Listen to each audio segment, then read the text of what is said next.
தன்னை மறந்து மண்ணில் விழுந்து இளமை மலரின் மீது கண்ணை இழந்த வந்து தேக சுகத்தில் கவனம் காட்டு வழியில் பயணம் கங்கை நதிக்கு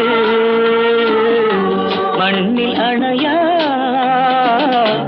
இளமையெனும் பூங்காற்று.